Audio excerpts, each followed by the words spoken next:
BJP के सबसे बड़े संगठन के मुखिया के नाम का ऐलान यूपी की वजह से क्यों अटका है?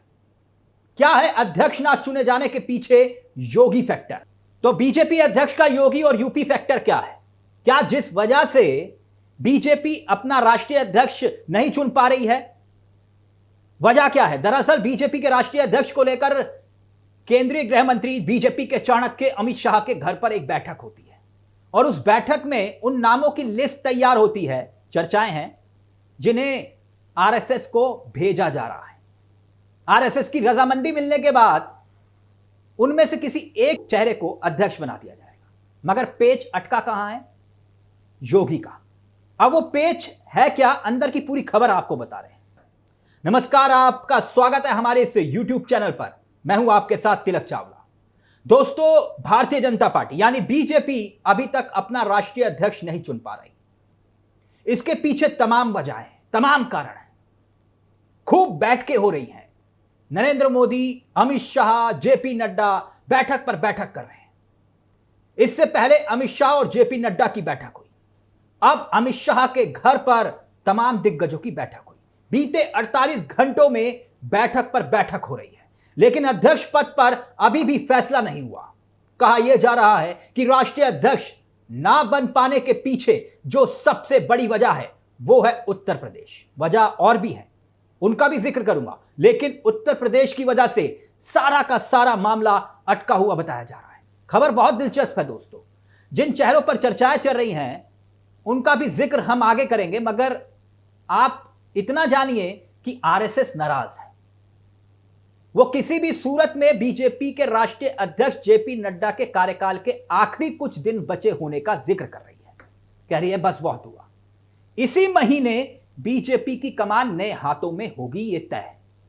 भारतीय जनता पार्टी अभी तक अपना राष्ट्रीय अध्यक्ष नहीं चुन पा रही है। इसके वैसे तो पीछे कई कारण हैं, मगर जो अहम कारण है जिसका मैं जिक्र करने वाला हूं, उससे पहले यह जानिए कि बैठक हो रही है नरेंद्र मोदी और अमित शाह और जेपी नड्डा के इर्द गिर्द बड़े थिंक टैंक्स के बीच में।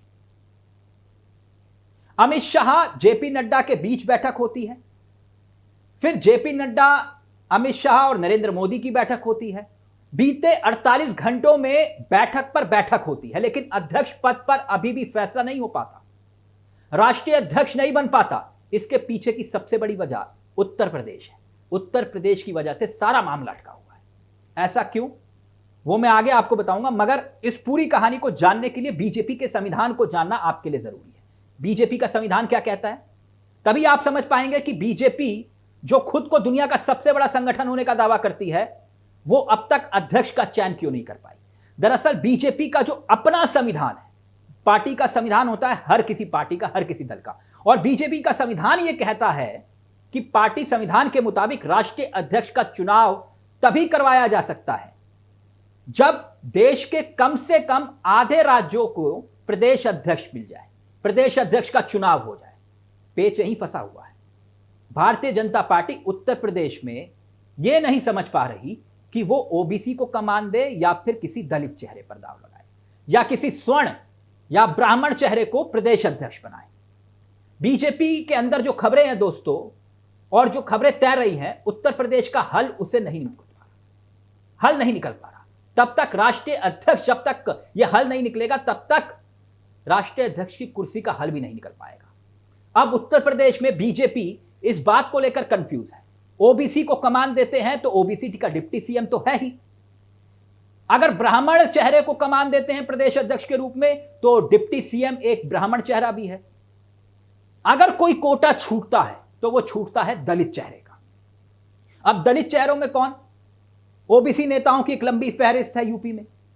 दलित चेहरे हैं धर्मपाल सिंह, जिनका नाम चर्चाओं में है। वहीं उत्तर प्रदेश के जल शक्ति मंत्री स्वतंत्र देव सिंह, उनका नाम भी चर्चाओं में है। बीएल वर्मा, तमाम नाम है। अगर ब्राह्मणों की फहरिस्त देखें तो हरीश द्विवेदी हैं, दिनेश शर्मा हैं। लेकिन बीजेपी ये तय नहीं कर पा रही है कि प्रदेश अध्यक्ष बनाए तो बनाए किसे। स्वतंत्र देव सिंह पहले भी प्रदेश अध्यक्ष रह चुके हैं, जो अभी जल शक्ति मंत्री हैं, जिनका मैंने जिक्र किया। तो प्रदेश अध्यक्ष ऐसे शख्स को बनाने की कोशिश हो रही है जिसका तालमेल मुख्यमंत्री योगी आदित्यनाथ के साथ, वरना फिर दिक्कत और बढ़ जाएगी।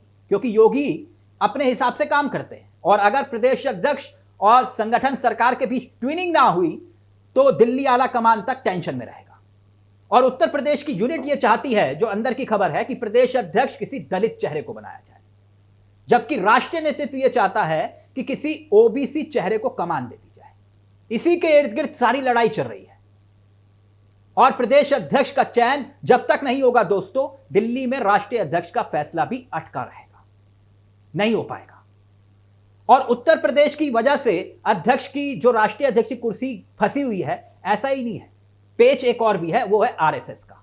आरएसएस पर भी मैं आऊं, लेकिन जो राष्ट्रीय अध्यक्ष बनने की ख्वाहिश रख रहे हैं, उन चेहरों का भी जिक्र यहां जरूरी हो जाता है। उदाहरण के तौर पर राष्ट्रीय अध्यक्ष जिनके नाम उछल रहे हैं, उनमें से कोई बनेगा नहीं, यह माना जा रहा है, लेकिन जो नाम उछल रहे हैं मैं उन पर आ रहा हूं। जैसे कि शिवराज सिंह चौहान। शिवराज सिंह चौहान 6 बार लोकसभा चुनाव जीत चुके हैं, 4 बार मध्य प्रदेश के मुख्यमंत्री रह चुके हैं, ओबीसी कैटेगरी के बड़े चेहरों में से हैं। एक हैं ओबीसी कैटेगरी के बड़े चेहरे जो बीजेपी के अंदर माने जाते हैं। 2005 में इन्हें बीजेपी ने मध्य प्रदेश का अध्यक्ष बनाया था, तब इनकी संगठन की ताकत देखी गई थी। और सबसे बड़ी ताकत यह है कि आरएसएस के चहीते हैं। अब एक नाम और उछल रहा है, सुनील बंसल साहब का। 2014 में लोकसभा चुनाव में उत्तर प्रदेश के सह प्रभारी थे और 2017 में इन्हें प्रभारी बनाया।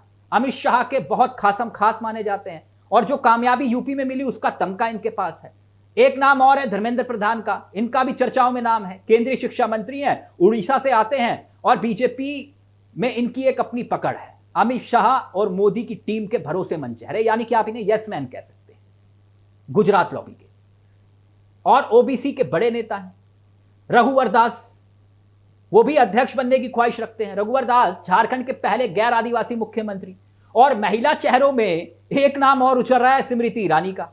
सियासी फिजाओं में ये नाम उछल रहे हैं या उछाले जा रहे हैं, यह भी एक अपने आप में दिलचस्प बात है। लेकिन अंदर की खबर यह है दोस्तों कि आरएसएस इस बार संजय जोशी को किसी भी हाल में बीजेपी संगठन में एंट्री दिलाना चाह रहा है। अध्यक्ष भले ही ना बने, लेकिन संजय जोशी के पास कोई बड़ी जिम्मेदारी होगी, यह तय माना जा रहा है। नितिन गडकरी का नाम भी उछल रहा है, योगी आदित्यनाथ का नाम भी उछल रहा है, वसुंधरा राजे। ये सारे आरएसएस जिन्हें चाहता है, उनके नाम का मैं जिक्र कर रहा हूं। मगर गुजरात लॉबी इन नामों पर तैयार नहीं होगी।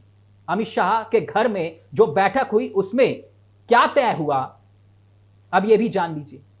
दरअसल बैठक में खबर यह है कि 1 हफ्ते के भीतर पार्टी अध्यक्ष के चुनाव की घोषणा हो सकती है। कर्नाटक, उत्तर प्रदेश, पश्चिम बंगाल, मध्य प्रदेश जैसे राज्यों में अध्यक्षों के नाम पर चर्चा हुई। अगले 2-3 दिनों में आधा दर्जन राज्यों के प्रदेश अध्यक्ष की घोषणा होगी, और उसमें से उत्तर प्रदेश महत्वपूर्ण होगा और जनवरी में तय हो जाएगा। यानी नड्डा जो 2020 से राष्ट्रीय अध्यक्ष के रूप में काम कर रहे हैं, पार्टी संविधान के मुताबिक उनका कार्यकाल जनवरी 2023 में खत्म हो चुका है। लेकिन लोकसभा चुनाव, कई बड़े चुनाव के मद्देनजर उनको कार्यकाल को आगे बढ़ा दिया गया। बस कहानी यहीं फंसी है। इस बार अध्यक्ष के नाम का ऐलान इतना आसान दिख नहीं रहा। गुजरात लॉबी इसलिए परेशान है। नमस्कार, जय हिंद, जय भारत।